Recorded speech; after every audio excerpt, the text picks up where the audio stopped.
साथियों, आपने पूर्व वक्ता जितने भी बोले उन्होंने हनुमान जी बेनीवाल साहब के संघर्ष के बारे में, हनुमान जी बेनीवाल साहब के रीति नीति के बारे में आपको बताया।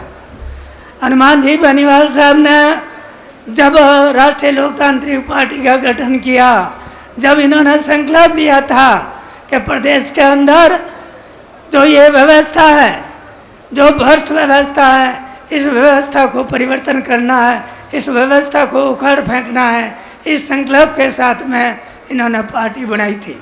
आपने देखा होगा पिछले 4.5 साल के अंदर प्रदेश के अंदर किसी भी व्यक्ति पे अत्याचार हुआ हो, चाहे दलित परिवार पे हुआ हो, चाहे किसानों की बात हो, हर बात में अगर सबसे पहले कोई आवाज़ उस परिवार को, उस समाज को, उस वर्ग को न्याय दिलाने की बात किसी व्यक्ति ने उठाई हो तो वो नाम है हनुमान जी बेनीवाल। आपने देखा होगा प्रदेश के अंदर दलितों पे जितने भी अत्याचार हो, चाहे अलवर का थाने का जी प्रकरण हो, चाहे जालौर का इंद्र मेघवाल का प्रकरण हो, चाहे बाड़मेर के मेघवाल परिवार की हत्या हो, चाहे कर्नू और चामू का नायक समाज का प्रकरण हो, उन प्रकरण के अंदर सबसे पहले आवाज़ किसी व्यक्ति ने उठाई, उस परिवार को न्याय किसी व्यक्ति ने दिलाया तो वो नाम है हनुमान बेनीवाल।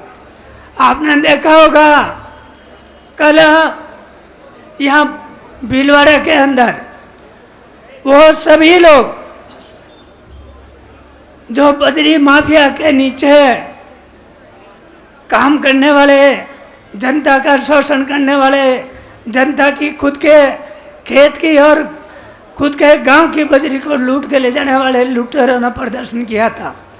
ये उसी का परिणाम है कि उस आके को वहाँ बैठा डर लग रहा है कि हनुमान बेनीवाल ने जो हुंकार भरी है पूरा प्रदेश के अंदर, जो बजरी माफिया के विरोध में जो रैली निकाल रहे हैं, जनता को जागरूक कर रहे हैं, और वहाँ बैठे माफिया की हवा खिसे गई और उन्होंने कोशिश की कि हनुमान जी बेनीवाल यहाँ भीलवाड़ा के अंदर नहीं आए।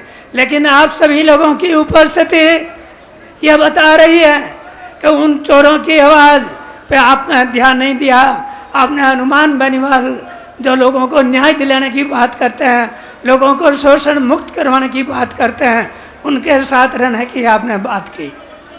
आपने देखा होगा किसानों के अंदर जो देश की सरकार ने किसानों के विरोध में काले कानून लेकर आई थी, उस काले कानून के लिए किसानों के साथ में हमारे प्रदेश के 25 एमपी है, लेकिन किसी भी एमपी की वहाँ किसानों के साथ में किसानों के अधिकार के लिए उनकी कोई आवाज़ नहीं आई थी। एकमात्र हनुमान जी बेनीवाल साहब एकमात्र सांसद थे राजस्थान के अंदर जिन्होंने उस देश की सबसे बड़ी पंचायत संसद के अंदर राष्ट्रपति के अभिभाषण का अगर बहिष्कार किया तो वो नाम था हनुमान बेनीवाल, किसानों के पक्ष में। और प्रधानमंत्री जी को ललकारा था, कहा था प्रधानमंत्री जी आप किसानों से पंगा मत लो, किसान सड़क पर बैठा है, आप 5-7 दिन के अंदर इस किसानों की मांग मान लो, नहीं तो मैं इस संसद के अंदर नहीं बैठूंगा। मैं उस किसान परिवार से आता हूँ, मैं उस किसानों के अंदर से आता हूँ, मेरे अंदर भी वही खून है जो किसान सड़क पे बैठे हैं उनके अंदर खून है। मैं संसद के अंदर नहीं बैठूंगा, मैं मेरे उन भाइयों के साथ में सड़क पर जाके बैठूंगा। और उसी जब मोदी जी ने उनकी आवाज़ नहीं सुनी, उनकी बात पे ध्यान नहीं दिया, तो उन्होंने एनडीए से गठबंधन तोड़ा और 70 दिन तक राजस्थान की और दिल्ली की उस सीमा को घेर कर बैठे रहे। वहाँ किसानों के साथ में आवाज़ मिलाकर उनको न्याय दिलाने की बात करी। आपने देखा होगा टीवी के माध्यम से, अखबारों के माध्यम से हमारे देश के प्रधानमंत्री जी को ये कहना पड़ा था, और 13 महीना बाद उन्होंने ये स्वीकार किया कि जो कि किसानों के विरुद्ध में काले कानून लेके आए थे वो हम किसानों को सही तरीके से समझा नहीं पाए।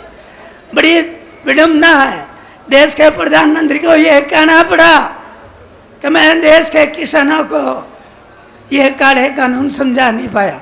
तो आप देख रहे हो ये बजरी माफियाओं के विरुद्ध ओलाव की बात हो, चाहे प्रदेश के अंदर कहीं भी भ्रष्टाचार की बात हो, चाहे प्रदेश के अंदर कहीं भी दलित परिवारों के ऊपर अत्याचार की बात हो, चाहे किसानों के ऊपर किसी तरह के अत्याचार की बात हो, तो हमेशा एक ही आवाज़ प्रदेश के अंदर आई है और वो आवाज़ है हनुमान बेनीवाल, राष्ट्रीय लोकतांत्रिक पार्टी का सुप्रीमो, जो हमेशा हर व्यक्ति के सुख दुख के अंदर साथ में रहते हैं। अभी माननीय खिमसर विधायक साहब कह रहे थे कि उनको बजरी माफिया करने से गुस्सा आ रहा है। अरे भाई, तो आप हो क्या ये तो बताओ, आपकी दूसरी कौन सी क्वालिफिकेशन है, आपके अंदर दूसरी कौन सी बात है इस बजरी माफिया के अलावा जो आपको उस बात से संबोधित करे। हमारे जोधपुर के अंदर जो गैस प्रकरण हुआ था जिसमें राजपूत समाज के 130 व्यक्तियों की मृत्यु हो गई थी, लेकिन यही लोग जो आज बोल रहे हैं, इन्होंने कहा धरने पे नहीं बैठेंगे, हमारी बेइज्जती होती है। हनुमान जी बेनीवाल साहब को पता लगा कि वहाँ पे हर दिन 3-4 मौतें हो रही है और अभी उन्होंने मोर्चरी के अंदर जो बॉडी पड़ी है वो बॉडी है उठानी बंद कर दी है। साहब दिल्ली थे, हनुमान जी ने हमें टेलीफोन किया कि जोधपुर के सभी पदाधिकारी राष्ट्रीय लोकतांत्रिक पार्टी के आप तुरंत वहाँ मोर्चरी पे पहुँचिए और उन राजपूत परिवारों को न्याय दिलाइए जिनके घर से एक एक परिवार से 2-2, 4-4 सदस्य चले गए थे। हमारे जाने के बाद 3 घंटे बाद वो नेता जो उस समाज के राजपूत समाज के जो नेता थे 3 घंटे बाद वे धरने पे आए और आके कहा कि हनुमान जी बेनीवाल साहब ने संसद में मुद्दा उठा लिया। हमारे 8 MP थे लेकिन किसी भी MP ने संसद के अंदर मुद्दा नहीं उठाया और उस मोर्चरी के अंदर जो राजपूत समाज के लोग बैठे थे उसमें जो युवा नेता थे उन्होंने उन नेताओं को धिक्कारा था कि तुम कुछ भी काम कह रही हो, तुम कोई समाज के काम की समाज की बात तुमने संसद के नहीं उठाई। हम उस व्यक्ति के काम की कदर करते हैं। हम हनुमान जी ने जो संसद में मुद्दा उठाया इसलिए हनुमान बेनीवाल को हम लाइक करते हैं क्योंकि वो हमेशा अच्छा काम करता है। आज वही समाज किस मुंह से बात कर रहा है? एक बजरी माफिया को बजरी माफिया कहने पे ये माफिया नहीं तो और क्या है? जो 50 रुपये की रसीद करती है और 700 और 1100 रुपये लेते हैं। अभी 4 दिन पहले कोलहट के अंदर हमारी बजरी माफिया के विरोध में अल्लाह बोल सभा थी। वहाँ कोलहट वालों ने बताया कि हमारे 1100 रुपये की रसीद कटती है और 11,000 रुपये हमारे से लिए जा रहे हैं। आप देखिए कितना बड़ा शोषण हो रहा है आम पब्लिक का, आम जनता का। यह शोषण प्रदेश की सरकार को नजर नहीं आ रहा है, यह शोषण भारतीय जनता पार्टी के नेताओं को नजर नहीं आ रहा है। तो फिर उनसे पूछिए कि आप क्या कर रहे हो?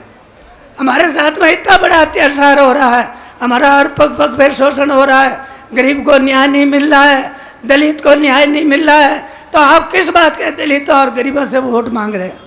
तो मेरा आप सभी लोगों से आज इस ऐतिहासिक सभा के अंदर मेरा निवेदन है कि आप 2023 के अंदर ऐसी शख्सियत को मजबूत करें, ऐसे व्यक्ति को मजबूत करें, ऐसी शख्सियत को उस कुर्सी पर बैठाएं जो हमेशा दलित गरीब और किसान के लिए चिंतित रहते हैं, हमेशा उनके लिए संघर्ष करते हैं।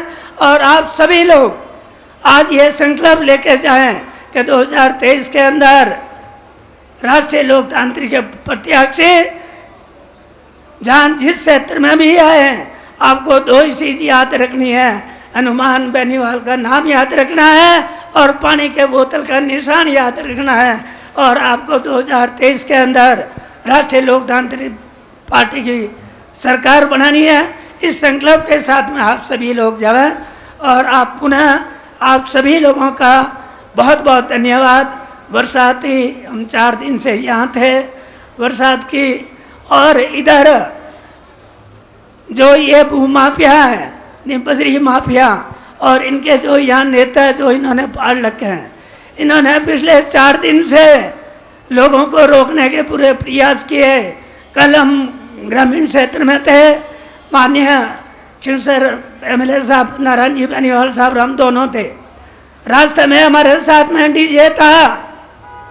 इस जिले के हर थानेदार को पाबंद किया गया था कि डीजे कल घर से बाहर निकलना चाहिए। आप देखिए उनकी क्या सोच है। उनको डीजे से भी डर लगने लगा है। हनुमान बेनीवाल से तो लगता ही था, अब डीजे से भी उनको डर लगने लगा है कि अगर डीजे बाहर निकल गया तो हनुमान बेनीवाल का नारे बोलने शुरू कर देंगे लड़के। तो ये आप देख सकते हो उनकी क्या मानसिकता है, उनकी क्या सोच है और वो आपके लिए क्या कर सकते हैं। इस बात पे आप सभी लोगों को मनन करना है।